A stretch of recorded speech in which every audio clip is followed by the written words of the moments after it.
to Good evening, everyone, and welcome to the STEM Files, where we are the voice of STEM talent and Black culture. Tonight, we continue with part two of our Becoming Doctors for Our People series with newly minted physician, Dr. Maryam Farrakhan. Stay tuned.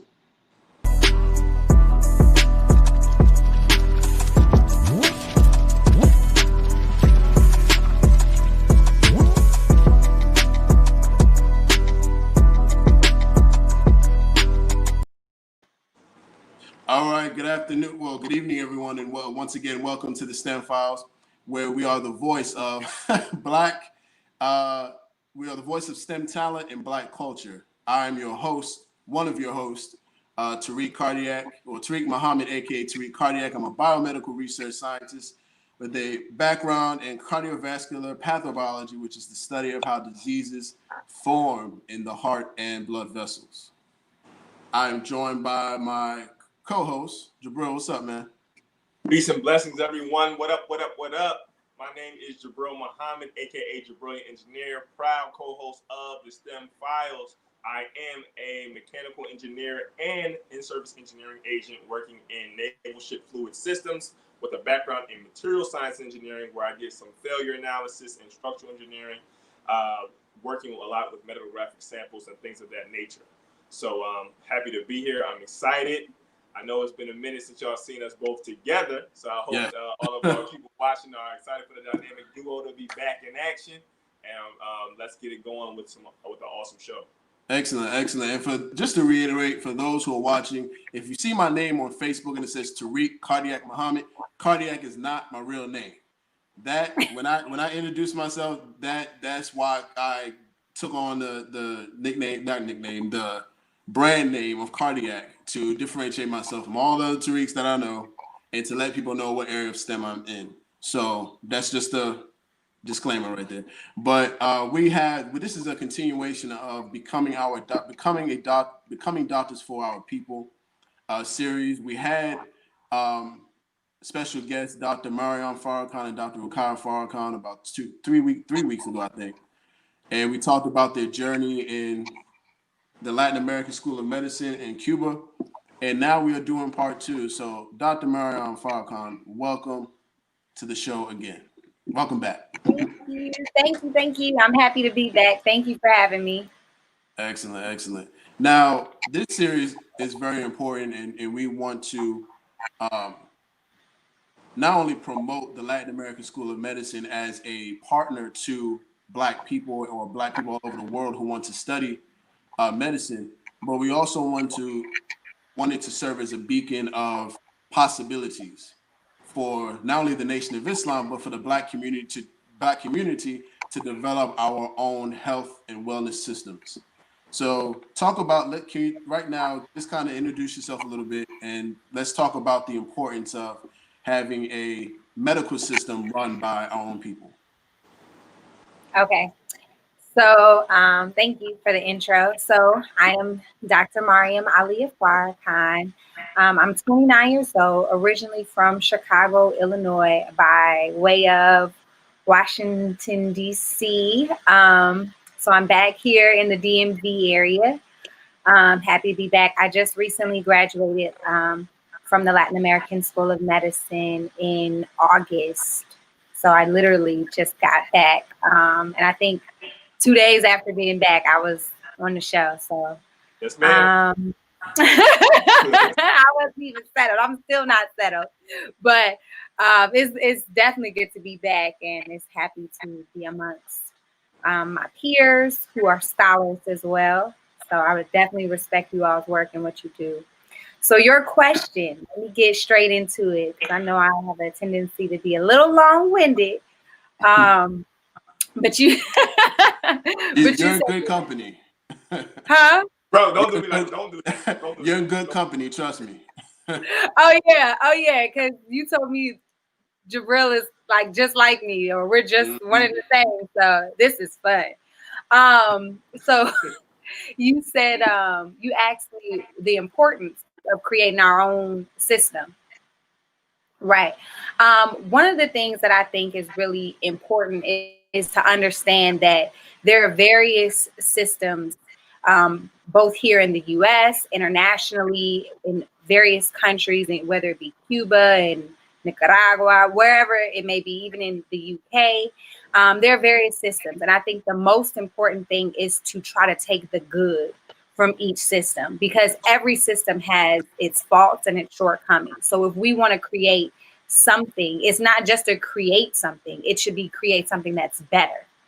So with that being said, I think it's important that we pull from the different knowledge and resources that we have, but also examine and analyze different systems that are currently in place, and learn how to improve upon them and tailor them to our needs, specifically within the Black community, or Black and Brown community, whether it be Latino or Latina. So yeah, I think that one of the ways that we can do that is, of course, to ensure that we have personnel. So making sure that we have physicians, and making sure that we have nurses, and you have medical assistants and nursing assistants and all these different techs, whether they're phlebotomists and things like that. So I think it's really important that we understand all of the different infrastructure that's needed to create clinics, and then move on gradually to hospitals, and then creating that full network that we need. Mhm. So, You know, and I think, of course, having partnerships internationally is important as well, because other governments that are interested in the affairs and the rise of Black and Brown people, they may already have systems in place that are thriving or that are doing well. So if we have a network, whether we're getting our selves situated, but there may be cardiologists in Zimbabwe or wherever the case may be, the point is that we utilize our resource, our network. Yeah, that topic has come up quite a few times, especially as it relates to COVID-19, and being able to gather the resources that we need in terms of certain scientific talent. And some people are on the side of staying here in the States. Some people are on the side of we should collaborate with those around the world. So can you speak a little bit on the importance of doing both, being able to capitalize on the resources here and the resources around the world? Yes, most definitely. I mean, I feel like I think you're respected more personally. This is of course, my personal opinion. I think that you're respected more when you can come together and as a people in your community first, and see what talents and gifts people have first. And then you all say, okay, this is what we've come up with. This is our agenda. This is how far we've gotten. Yet, we still have some pieces that are missing. It's kind of like, I just think about in a home or in a structure. If you are in your family and you're trying to build something, say for example, you're trying to, I don't know, build a business or whatever the case may be, and you have 5 or 6 siblings, mom, father, aunts, uncles, and before you reach out to just random people way across town, or you reach in another state or city, you have to use the network that you have. One, I think it's important, first and foremost, that we acknowledge the different resources that we do have, and understand that our collective power is move us forward. So I think if you as an individual or us as a community can't, number one, see the value in each other, that's a problem. That's a problem, first and foremost. Whether it's rooted in self-hatred, whether it's rooted in being, skeptic of our people and our quality or our ability to be able to deliver quality and, efficient work. Like, I think that we do ourselves a disservice at the end of the day, because it shows that we're not able to work as a collective and as a unit. So why would another group or organization feel that secure in coming into a partnership with us if we can't partner amongst ourselves. And I also feel like it can bring, I think, division, and it can sow seeds of kind of like mischief, or like I just feel like it just brings it allows there to be a space or an opportunity for us not to grow. Right. If you show that you can't be, I would say, strong as a unit within your network, in your community first, personally. Right. Would they Right. say seeds of division or something like that, or something Mm-hmm. like that? Yeah. Planting So seeds. I definitely think, Yeah. what is it? Planting seeds of division, I believe. Yeah. Mhm. So, I mean, I definitely feel like it's important to reach out and to understand where your limitations are. That's that's key. Understanding where your limitations are. You don't want somebody doing something that they're not qualified for, and we're just basing it off, oh, well, you family, or you're a cousin's cousin, and I think you graduated from school, I think you could do the job. No, like, it's not that it's not that type of party.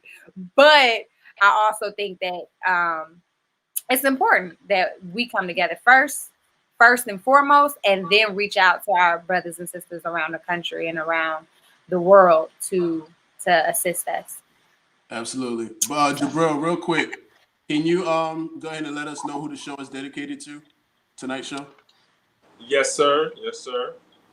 So tonight we want to, take some time to really, pay homage to and just show our respect to Chadwick Boseman, aka Thurgood Marshall, aka Black Panther, King T'Challa, as well as other roles that he played. We know that this past Friday, our brother passed from colon cancer, so we just wanted to make sure that we highlighted our brother and showed that even though fictionally he was a scientist, but he's our brother nonetheless. And tonight's show is dedicated to him, his life, his works, all that he did of good, and really painting a picture of what us as Black people were, are, and will be. So definitely, big ups to his work and the life that he lived.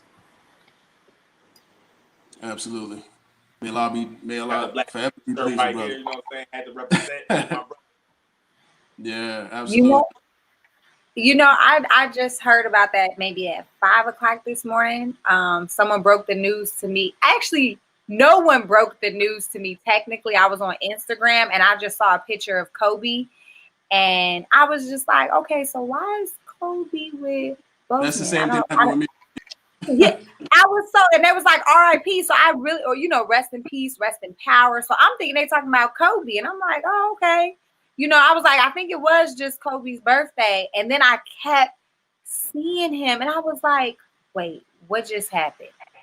And so a friend of mine had sent me a text message with some pictures of me going to see Black Panther, because the first time I saw it, it was I saw it in Panama. So that was the first and the only time that I saw it in Panama, and it was so interesting because, of course, it was in Spanish, but it was just like, it was amazing. Yeah, Yeah. I was saddened by that news for sure. He's so young. Yeah, that's a there's a lot to learn from it, and and I found out the same way. Like, somebody posted a picture of him playing Jackie Robinson, and it said, rest in power. I was like, wait, what? And I go on Google and it's true. So definitely, Allah be pleased with brother. There's a lot to learn from that loss, and like Jabril said, we are praying for his family and friends, and we definitely dedicating this episode to him. Yes, sir. All right. So Jabril, I know you got something, yeah, bro. yeah, I do. So getting back to the topic, one of the things we were talking about. We're talking about a lot of things. You have a separation aspect, sovereignty. And then for all intents and purposes, you're talking about building a team. And before the show, I know you had jokingly, but not so jokingly, talked to us about I need to build a team, and how in last show you had discussed when the question was asked, oh, well, how long, or would it take for you, or you think you'd be ready to, create your own hospital? You said 10 years. Um, can you talk to us about the importance of family when it comes to building a team, and how we can like really leverage those around us when we grew up with them, you know, whether they have skills in the medical field or not, but have certain skills, or even put them in a position to have certain skills, and being an asset to a dream such as creating a hospital or our own medical system. Mm-hmm. Well, I definitely am blessed because I have the Honorable Minister Louis Farrakhan as my example. And when I think about him and I think about the Most Honorable Elijah Muhammad, I think about how much they have accomplished in such a short span of time. And it makes me think like, yo, I can do this, I can do this. And I've been told, a couple times, like, you dream kind of big. Like, you don't have everyday goals.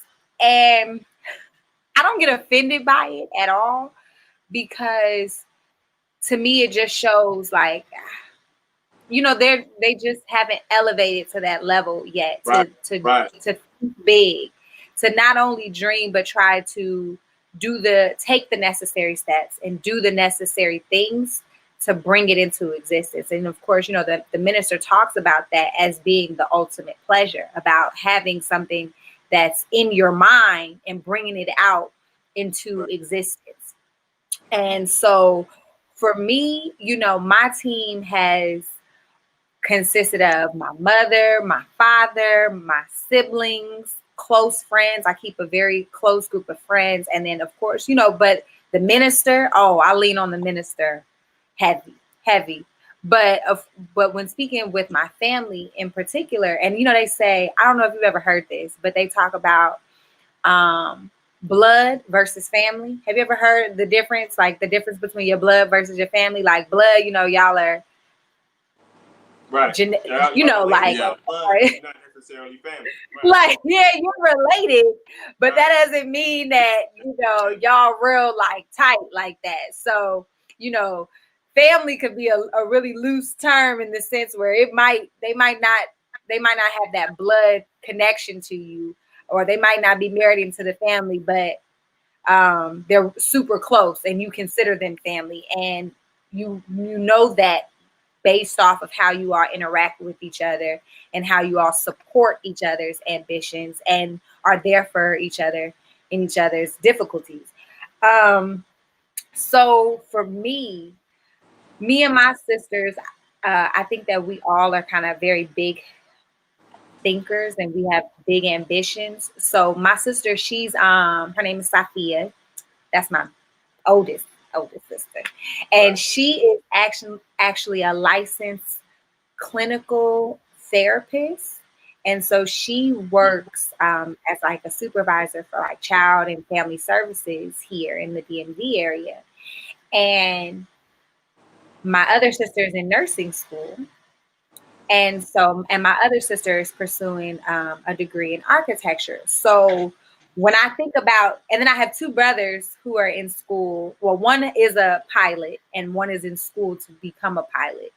Yeah, I saw that. I'm very proud. I'm very proud. I'm like, I got a pilot as a brother. That is crazy. And one on the way. That's So right. Black men doing their thing. I'm not That's mad right. at it. I support it. So when I think about the support that I've had in this journey, my sisters have gone to college. My mother has gone to college, so she understands, the stress, the difficulty, um, how much joy you get when you have exceeded in a classroom or when you finally understand a concept. But we are trying to figure out how we can come together to bring each other's visions to life. So when we talk about a clinic, my sister's like, well, I do therapy and I think group therapy would be amazing, because we suffer a lot of traumas. And, she's also a psychologist. So she worked in psychology and she studied psychology. So she's a licensed social worker, a licensed clinical therapist with a psychology background. has a degree in psychology. So, and then my sister's in nursing school. So all of these three, and then, you know, me, these are all things within the medical field. And so now we're thinking about, okay, so how can we come together and make some stuff happen? How can we, you know, build a center for us? And it's just such a blessing because I know and have been in contact with people that do own their own like micro hospitals here here in the DMV area. When I say DMV, just for anyone who's listening, that stands for DC, Maryland, Virginia. FYI, I didn't want to confuse anybody and make them think that I was talking about, you know, where you go get your license. But so yeah, I just think that it's important to, you know what, it's important to be able to share or feel comfortable in sharing your vision with another person, because I'm That's real. I was saying that's real. No, it is, because you know you have a lot of people that are haters out there and that don't want you to be successful, and it's just like, I don't understand why. Like, we can all be successful. There's room in this world for all of us to be successful and accomplish in our own respective fields. I don't understand why we have to hate on each other, but to be able to share your ideas and your vision with someone, I think is so, so important, because they may have the resources to help move your vision along. That's right. And of course, we know that we have to be careful sometimes, because people do say that they wish us well, but are, you know, behind the scenes doing things to make sure that we fail or have a difficult time at achieving what it is that we're looking for. So, or looking to accomplish. So I think having family, people that support you, that will be honest and tell you, hey, this isn't a good idea, or this is how we build something out. That's important, because you don't want yes people around you. You want people that are going to motivate you, that are going to support you, but that are also going to genuinely tell you, like, hey, this needs a little help. Absolutely. Absolutely. You know, I think about, as you're talking about putting the right people around you to help not only feed your dream with affirmations and everything, but be equipped to actually assist you from a technical perspective.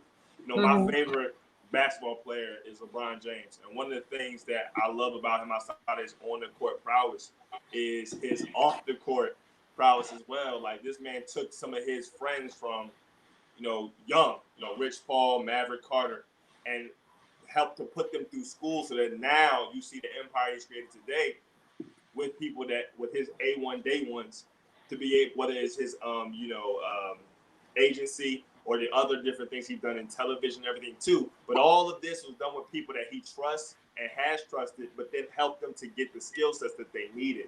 So I'm definitely look at that as being a model for what we can do on a small and large scale, you know, as a people. So I'm definitely, Kitty, I'm appreciative for you sharing that. Another thing I actually wanted to ask, I think I lost my train of thought. Give me a second. Oh man, it was gonna take my time. It was a good question too.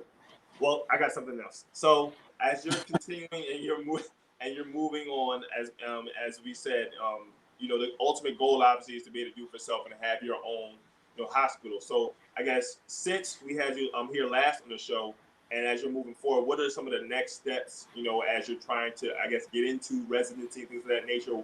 What is that looking like for you, and how are you kind of moving forward on that level?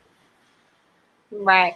So, so I don't know if I told you all last time, but I'm taking like a year off between now and my residency training. So, of course, I'm going to be finishing up my exams so that I can officially apply into the residency program and enter into the match. I'm really excited about that. As well as I actually just started working for the International Medical Association and Kaiser Permanente. I don't know if you are familiar with either of those two separate organizations. Okay, but the Student National Medical Association is the largest and the oldest student-run organization that is dedicated to ensuring clinically excellent, culturally competent, underrepresented students within medicine. So to support that journey, to see more of us in the healthcare field and specifically as physicians. But yeah, so that's what they do. And then, so right now, I literally just officially got the job maybe like 2 weeks ago. And it's a fellowship. So I don't know if I should be calling it a job, but it is a fellowship. There were a bunch of candidates that applied for it, and Allahu Akbar. Praise be to Allah. And I was like, oh, praise Don't sell be yourself to Allah. short. I like low key kind of shed a tear because I wanted it so bad. I wanted it so bad I cried when I saw the application because like legit. And I don't even like crying. That's not even my style. But I was just so happy at the opportunity, because through this opportunity, not only will I get to, just delve deeply into critical issues affecting people of color, but it also allows me the opportunity to look at health policy and, doing a health policy elective course. It allows me time to actually work in a U.S. hospital. I've only worked really in Cuba. I've done a little shadowing experiences here in the U.S. in the ED or the emergency department at the University of Chicago, and I've done some things in the past with an outpatient hospital in Virginia and in Maryland, but I haven't, had the opportunity to really just do a full like 6-7 week rotation in the US. So I'm super excited about that. But I also will be helping to develop out a curriculum for students at the community college level who are pre-med. So that's what I'll be like. Yeah, isn't that dope? It's like it is. It's super dope. And the point is to get it kind of like, because they've been working on it, but we're gonna develop it out some more. And then the point is to be able to take that community college program and be able to put it and duplicate it in other schools and other community colleges around the country, so that, like I said, you can see more of us. And not even just we want more Black doctors, because we do, but we want doctors that are going to be clinically excellent, that are culturally competent of what's going on. I don't need a Black doctor who doesn't want to identify or refuses to identify with the Black experience, because we have that. We have physicians where it's just like, man, y'all done sold us completely out. You know what? That actually makes me think of I don't know if you all saw it. I think it's a documentary, maybe just a regular film, but I think it's a documentary, and it's called like Uncle Tom. Have y'all heard about it? Seen it? I think I've heard it. Yeah. Wait, who saw it? I've heard about it. Okay. Did you hear about it, Jabril? I've heard about it as well. I haven't seen it. I need to see. I would like to see it, because I just really like to try to understand people's rationale. Mm-hmm. So I want to see that, because it seemed pretty interesting from the trailer that I saw. But yeah, so that's what I'm working on. I'm here in DC. So what I plan to do here, as far as something directly with students between K through 12, is to try to see if there are more, if there are students within Ward 7 and 8 particularly, which is our predominantly African-American wards, who have failing schools or schools that are just in need of a lot more resources. And when I say resources, it isn't necessarily like you need more books or you need more, equipment. It's more like personnel who really care, who gonna put in the time and the energy to see us succeed. Because we do have to understand that we go through a lot of trauma, and I'm very nervous to be quite honest, because of the pandemic and this Right. distance learning, and we already are kind of struggling in STEM. Oh Lord, I'm gonna be honest. This is the year where I think that teachers could all come together and require, demand, ask for a universal pay raise, Pay because raise. people are going to see how Right. Right. difficult Talk and about challenging it is to be an educator.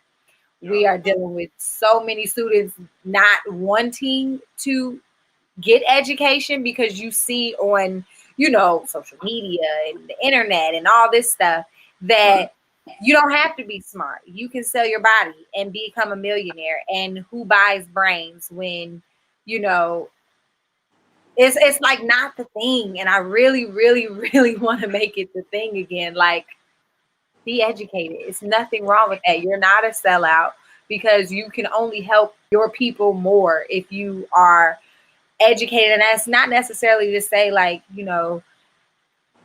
colleges are the only way to become educated. Like, you go to a library, read some books, you can find a mentor, Right. learn learn trade, whatever the case may be. But just higher knowledge, higher understanding, problem solving skills, that's important. It's super important. So I'm sorry, I'd be going on a tangent. No, I that's It's connected. apologize. I can't help It's it. good. It's connected. We appreciate you, sis. Definitely. Definitely. yeah, absolutely. I But have some, oh, I'm sorry. Go oh, ahead. I was just gonna say, just to finish that point, I really, really want to connect with the K through 12 students in DC, in Ward 7 and 8, and to see, kind of like do a research project to see how many students are interested in STEM, and to expose them to STEM and medicine throughout the year, and just kind of see if that number changes, because I think sometimes we don't expose students to certain things, so they don't really show interest in it because they weren't exposed to it. And I think that's one thing that we can improve on, is exposing students, to STEM, to medicine, and see how many of them are like, hey, actually that looks kind of interesting. I can do that. Okay, that's an opportunity that is available. I think that's the problem. Sometimes we don't know opportunities exist.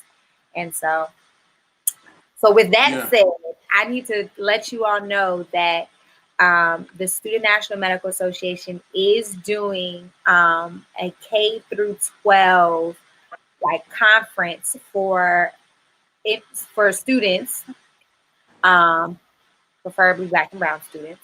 And it'll be online. It'll be a 1 day thing, and it's going to be September the 19th, which is a Saturday. I believe it's at 2 or 3 p.m.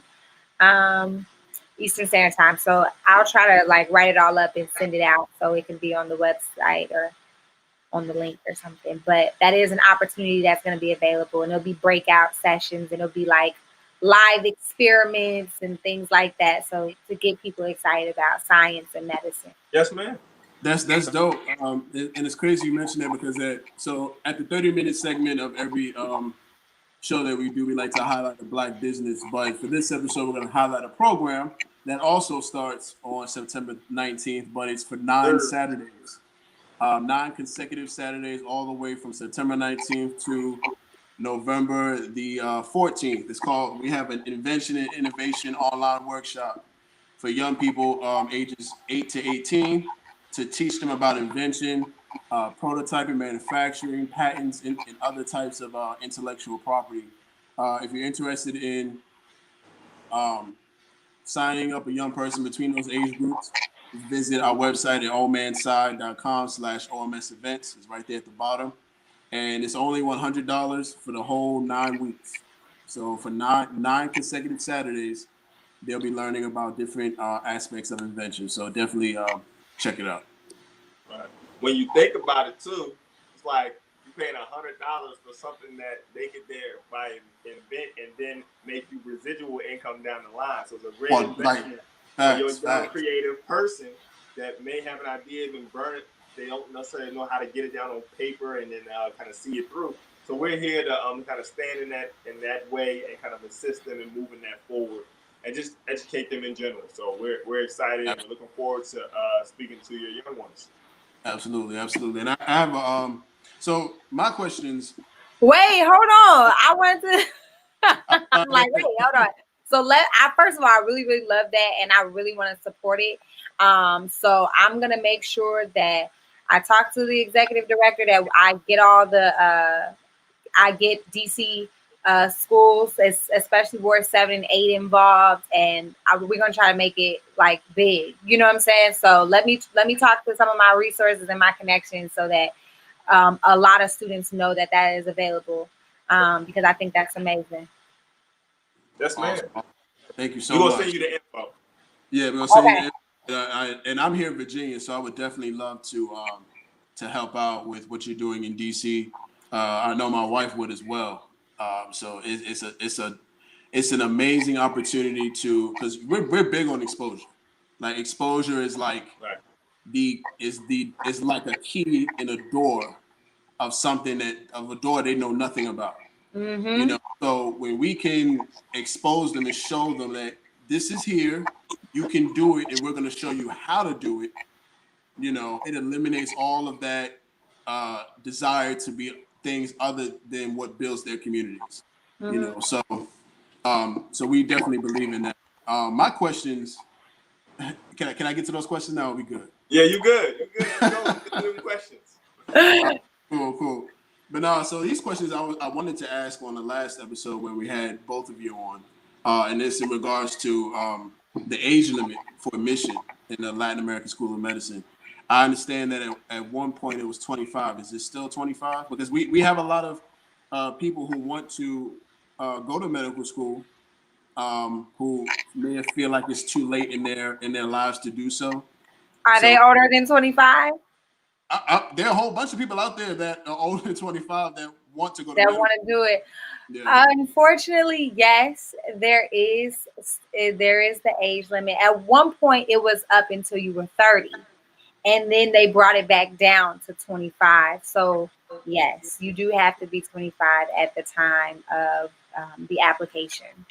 I'm sorry. Go ahead. So. No, that's it. You have to be 25 at the time that the application is submitted, and the whole application process. That process takes place. So it might take like a 2-month process, the entire selection process, and I think that takes you all the way up until like August or September. So yeah. Okay. So yeah, I think you if you turn 26 in like October, I think you'll be fine. Got you. Yeah. I'm sorry. I get it. There are people who are older who really want to be in this program, but I also get why they put that age limitation on there, because it's 7 years. So you getting out at 32, or you coming in at 30 and you don't get out till 37. And the thing is that you cannot work while you are in school. Like, the Cuban government doesn't allow any international student to work while they're in Cuba. So it is like, people leaning on family and friends and things like that. And as a almost 30-year-old, I would hate to have to like lean on my mother for 7 years, and I'm like 37 and she's paying for everything. Like, it's just a lot. So. Yes, ma'am. So this question is from my beautiful wife, Sister Kiera Muhammad. Shout out to the wife. All right, shout her out. She said, is Cuba allowing U.S. students to attend Elam right now with the whole COVID-19 situation in the middle of the pandemic? Yes. So Cuba is allowing students to come to medical school to start and to continue their medical studies. So yes, that's the quick answer. But Cuba does not play. They will put you in a 15-day mandatory quarantine, everybody. So, Right. there are students that are going back right now so that they can, start, but they start school like September, I think September 2nd or something like that, Wednesday. And speaking of Cuba, they've been very successful with treating cases of COVID-19. And a few weeks ago, I did a video on the product that they've developed to treat the patients that they have over there that are dealing with that. I believe I hope I'm pronouncing this right. Heberon, which is a Say it recombinant again. Heberon or Spell Heberon, it. Heberon. Okay, keep going. So basically, it's a recombinant form of alpha interferon, Okay.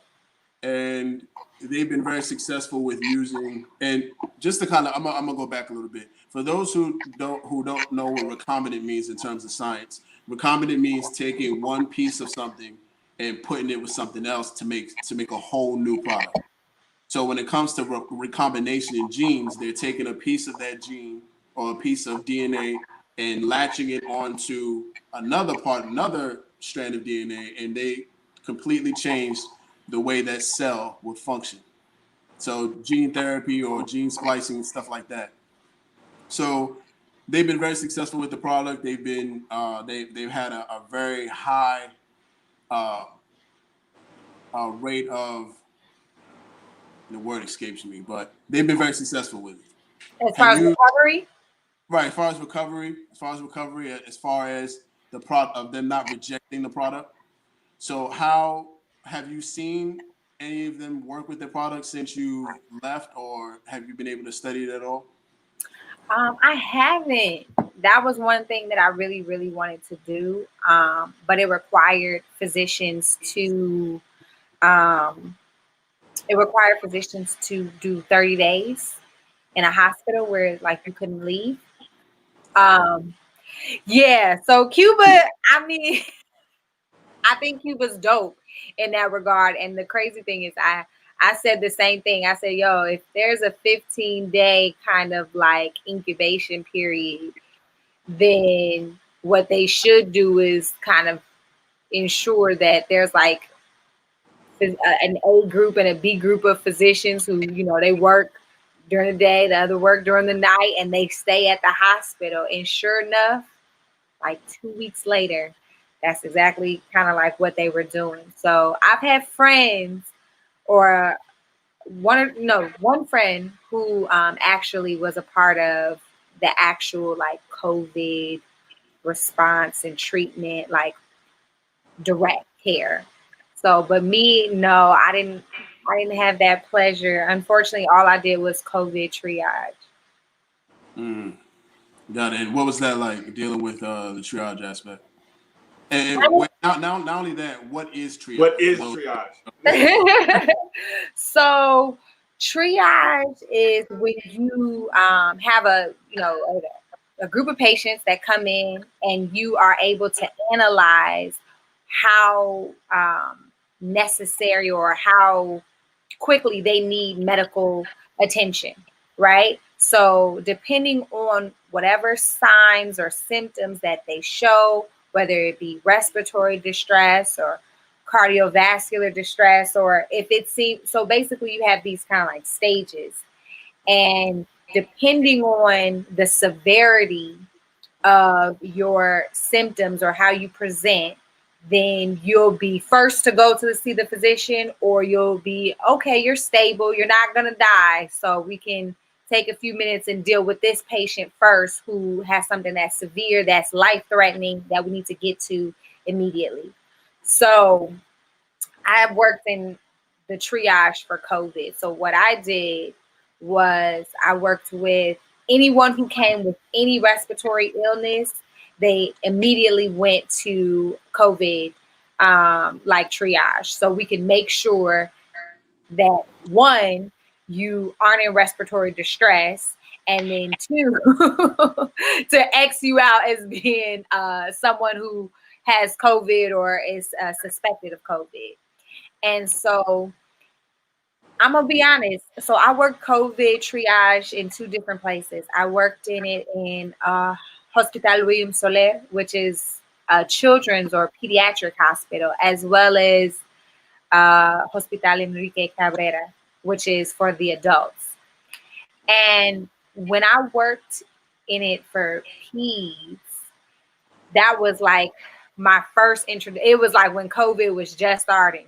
And I remember being very scared because, you know, we knew that this was a virus and we knew it was respiratory. So we were like, oh, this is serious. Like, and then we have to think about, you know, I lived in Cuba, so we didn't really have resources like that. And so in the first like day or two, when we realized that we're about to transition to like this is a pandemic and this is serious, we didn't have the proper tools at that time. So there was no, oh, we got these face shields and we got, you know, the goggles on, like we didn't have that originally. And it was kind of like, if you have it, bring it.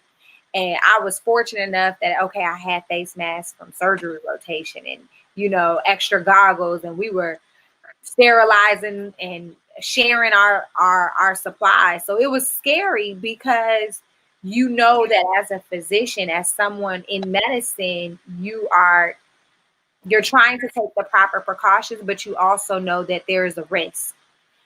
And that's scary because in the midst of you trying to help someone else, you know that you're not of any service if you're sick or if you contract the virus yourself. So that was scary. And I think I'm not even gonna lie, I was excited to be able to help. I was scared and excited. Like I was scared, but I was like, I don't want to die, you know, I have asthma. But I was so excited to help during a pandemic, during a situation where it's like, yo, people are really losing their lives. What are you willing to do? And I'm like, yo, I want to help, you know. So that to me was like, you know, the two ends of the sword. But at the same time, it was, you know, it was heartbreaking because you're working with children. So to come into contact with, I remember it was one girl who was like 12. And, you know, we had a series of questions that we had to ask them, like, okay, you know, have you traveled? Have you been around someone who traveled? Have you been in contact with someone who is currently COVID positive or was COVID positive? And I remember a girl, she was just like, you know, I think I may have COVID. And her dad was like, no, tell him. And, and she was like, Dad. And then he was like, she was with someone who is COVID positive. And I was just like, you know, and she was like 12 or 13. And I was just like, and you know, I saw in her face how scared she was. She just immediately started crying. And, you know, as a physician, you kind of have to get into, okay, I don't want to make this, you know that this is serious, you know what I'm saying? But you also have to like calm the patient down and be honest and transparent, but also you don't want to alarm them either or cause any unnecessary distress. So it was challenging because I remember going in there and, you know, we having babies that were a couple months old and they were like, you know, the dad tested positive for COVID or something. And it was just like, but I had one patient. I had one patient when I was working with adults, and this situation had me feeling like, yo, I'm a super doctor. Like, I just felt like amazing because I looked at this woman and I'm doing her exam because we're still doing like full physical exams on a patient who comes in like head to toe. I'm checking you out. Of course, I'm focusing on respiratory first, but after I finish my respiratory analysis on you, I'm checking your everything. I'm checking your toes. I'm checking your fingers. I'm like, okay, is anything blue? And you know, and so With this one woman, I'm looking at her in her abdomen region, and I was like, okay, she's definitely in respiratory distress. She's like breathe. I think her respiratory rate was like 40 or so. It was crazy. And I just remember thinking like, ma'am, are you pregnant? And she was like, no. I was like, are you sure? And she was like, I'm sure. I was like, okay. I take her to the back. I'm, putting her on oxygen. I'm, having the post oxym. Oh man. Oximeter. Right. I forget my English sometimes. Yeah. I'm sorry, it does happen. But I was checking, just, her vitals and making sure she was okay. And I am observing and looking at her stomach. And I'm like, I think this woman is pregnant. And she was just like, no, no, I'm not pregnant. And of course, I get in there and I start doing different maneuvers. And I'm like, this uterus seems very full. And come to find out that woman was pregnant. Wow. I literally, like, I ran over to OB and I was like, I need a pregnancy test. And they was like, we're limited resources for what? And I was like, I have a patient who's in respiratory distress, who I believe may be positive for COVID. I need a pregnancy test. And they were like, okay. So I helped this lady do her pregnancy. She was like, I don't know how to do it. I'm like, all right, let me help you out. But literally did all of that, like help this woman, found out she was pregnant, went and did an ultrasound. This woman was having a boy. She was like 5 months pregnant. I was like, yo. Wow. Then I went into like counselor mode, like, okay, so how do you feel about being pregnant? Are you okay? Is it like a child that you want? And luckily she was married, but she was older. She was like 40. So I don't think she thought she could get pregnant anymore, but she did. Wow. Wow. Yeah. So I mean, that to me was a beautiful experience because, imagine if she would have never got the test. I mean, granted, I didn't know Right. if she was COVID positive, but we, after doing her history and full exam, we sent her to the COVID hospital to, get the COVID test and all of that. But from what I saw, that woman looked very positive. And so I was just like, imagine if we wouldn't did the test. She would just thought she was just fat. Like, I mean, like, oh, this is normal. And that's the problem sometimes. Sometimes, stop laughing. Like, stop laughing. But that's the problem sometimes. Sometimes women are, we get a little overweight and we could be pregnant and not even know it, especially if you have irregular cycles, you've been on birth control for a long period of time, you're up there in age. Like this woman legit didn't think that she was pregnant and she was 5 months. Like she comes in for a COVID test and you find out that you're pregnant with a little boy. Like, so, I just felt like all praises due to Allah, I was able to catch this. Yes, Because ma'am. her treatment, may or may not have been different because she was pregnant. You see what I'm saying? Yes, Yeah. ma'am. Yes. Definitely. Well, this has been an amazing part 2 of becoming doctors for our people.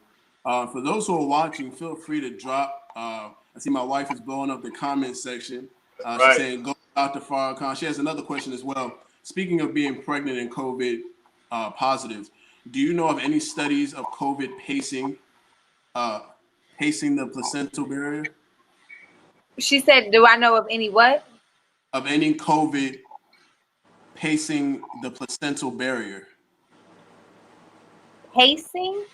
I think I'm not sure if there's a typo. What do you mean by pacing? I'm sorry. It may be packing. It may be packing the mental barrier. You think Right. It may be packing. I'm not Okay. sure. Do I know of any what? Any studies? Or do you know of any studies of COVID packing the placental barrier or maybe penetrating it in some way or being Oh, Passing. Passing. Passing. There we go. Yeah, Yeah, Oh, she is. passing. She- Oh, I'm like, face it. comment I'm seven like, times, passing woo. passing us. I'm gonna be like, man, I really gotta go back to my English Webster's dictionary.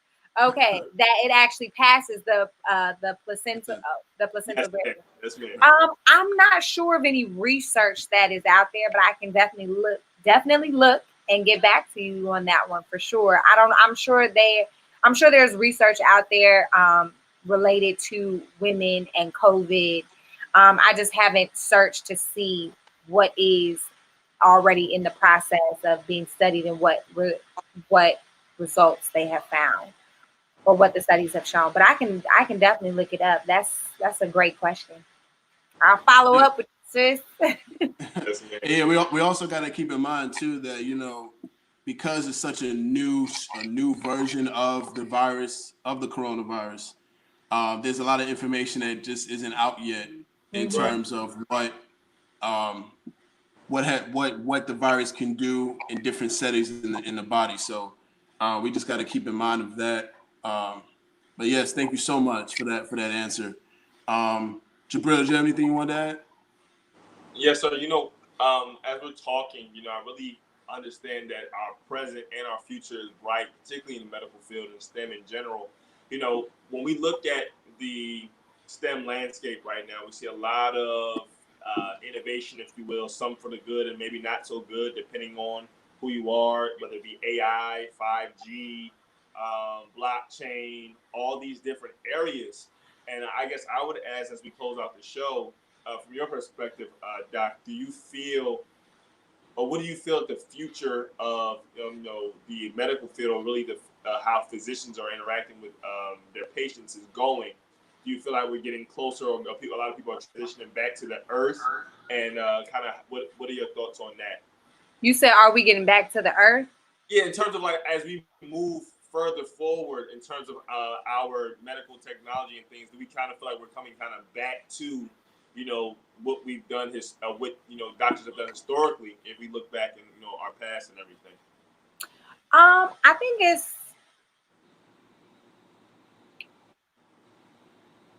think it's a combination of both.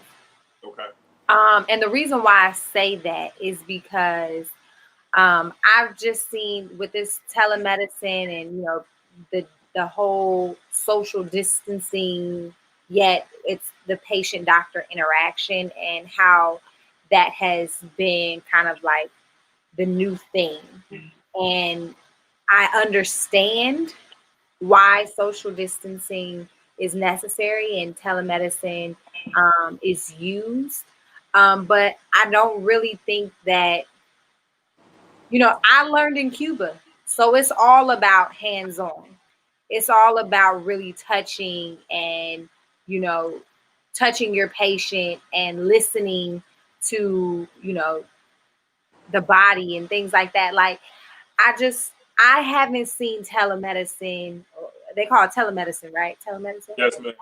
So I haven't, experienced that for myself. But I mean, I guess it's working if that's what people are doing, or maybe it's just those kind of rudimentary questions where it's just like, oh, you just have a cold, or oh, you just have a stomach bug, just treat it with this type of thing. But yeah.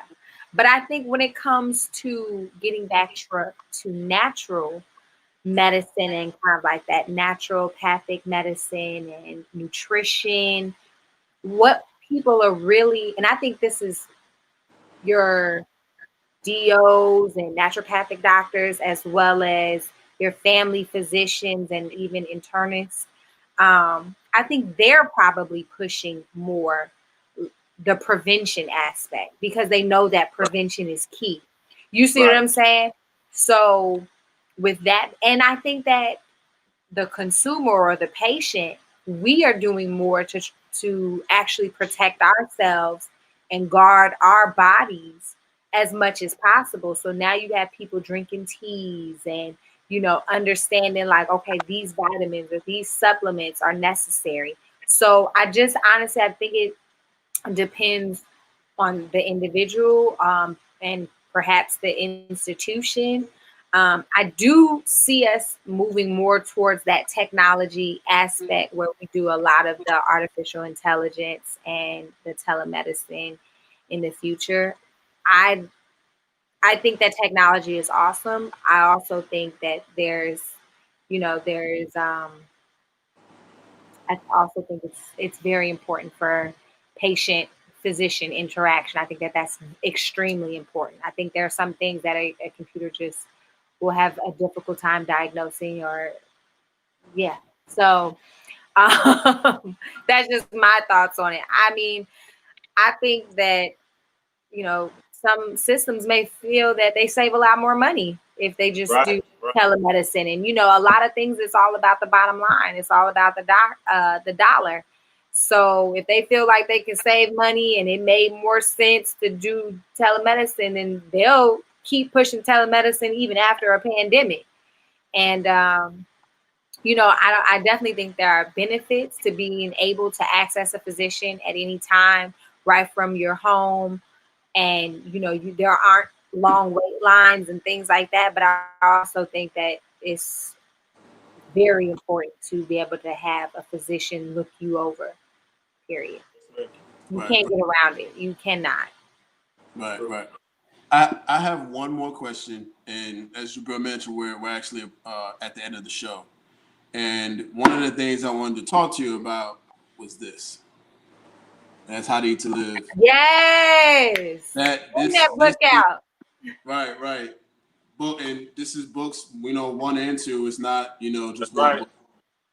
I wanted to talk about, I wanted to ask you, how do you see How to Eat to Live becoming a part of the new health paradigm that we as Black healthcare professionals are trying to build? How do you see How to Eat to Live playing a role in that? Oh, that's the foundation. Yes, yes. That's the foundation, most definitely. And everybody knows without a stable foundation, everything else will crumble. Everything else is will fall. So I definitely think that How to Eat to Live is slowly becoming recognized. And of course, you hear people call it intermittent fasting and stuff like that. And they're all scholars and researchers are talking about the benefits of it when the most honorable Elijah Muhammad has been talking about it for decades. I think the problem is that it's so simple that people be like, that's not that easy.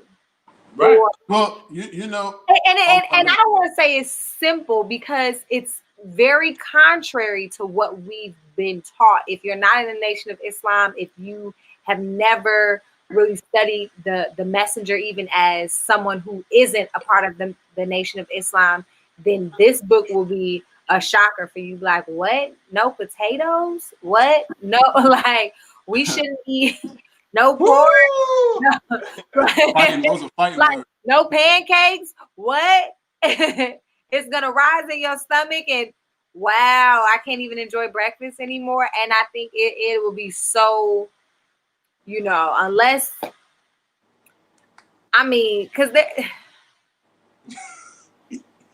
I mean, I did a video on the science of sweet potatoes, and so many people came from my neck just from trying to educate them about the poor nutrition behind sweet potatoes, and it was almost like you were cussing at them.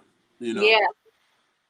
And you know what? It's so interesting because we have to remember that we have been taught by our slave masters and the slave masters' children. And so this is generational customs, this is generational behavior. And, a lot of people will say, people are ignorant.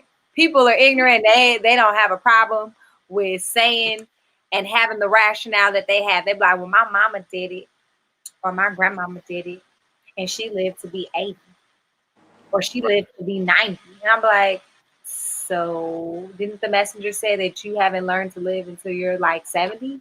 Each 75. So if you haven't learned what it means to live until you're 70 years old, and your parents are dying or your grandparents are dying at 80 and 90, so you really what, 20, you got 10 good years. And think about how people are dying at 70 and 80 and 90. Terrible. Can't walk, can't remember anything, can't remember themselves. You know what I'm saying? They're in diapers. They can't function. They need someone to literally keep them alive and moving, and not even well. They're just on medication after medication. So yeah, people gonna come for your neck because you talk about people's greens and people's ham, and they can't put pepperoni on their pizza, or that pizza just in general it isn't good for you. They're like, what? But it had vegetables on it.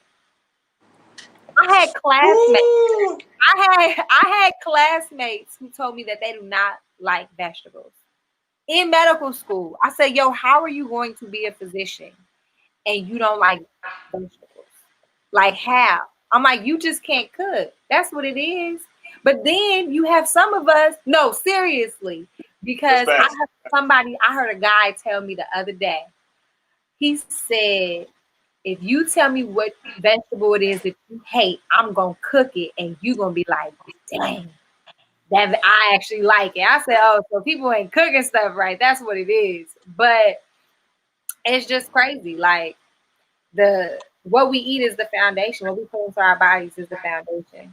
And not only what we put into our body physically, but mentally, spiritually, you gotta keep that energy positive. So Well, thank you so much, Dr. Maryam, for joining us again. We'll definitely be having you on for part 3. Jabril, how can first and foremost, but before that, sis, can you tell us how we can contact you, or for those who want to ask you more questions? Of course. So definitely, if you want to reach out to me via email, it's my first and last name, Maryam, Maryam Farrakhan @gmail.com, or on IG as mfargon. I'm out there. So definitely, if you are a teacher, a principal, if you are interested in participating in the SNMA and our initiative, please feel free to hit me up. If it's something outside of that, you have my details. So just send me a message. Amazing. Thank you once again. Thank you so much. And Jabril, so how can people learn more about the STEM files? Yes, sir. So for the STEM files, right, we are powered by Original Man Scientific, but also we have been live on the STEM files via Facebook and YouTube. That is, just look exactly how it is, the STEM files, TheStemFiles. Also, if you are on Instagram and want to follow us there for all of our ads and things on upcoming shows and just general information, follow us at the STEM files on Instagram as well. We love all of the engagement we're building, and we're going to continue to bring you all the best and brightest in science, technology, engineering, and mathematics. Thank you all so much. Yes, thank you so much for tuning in as well. And if you'd like to donate to the STEM files and donate to our content, definitely drop some love in the Cash App at hashtag the STEM files to help support the STEM files platform and everything we do STEM files related. And as Jabril mentioned, give me 1 second. As Jabril mentioned, we are powered by Original Man Scientific, Black-owned research and development company. If you'd like to learn more about Original Man Scientific, just go ahead and visit us at www.omansci.com. Once again, it's omansci.com. All right, family. Thank you so much for joining us. This has been another edition of the STEM Files. Peace and blessings. Peace, family. Peace.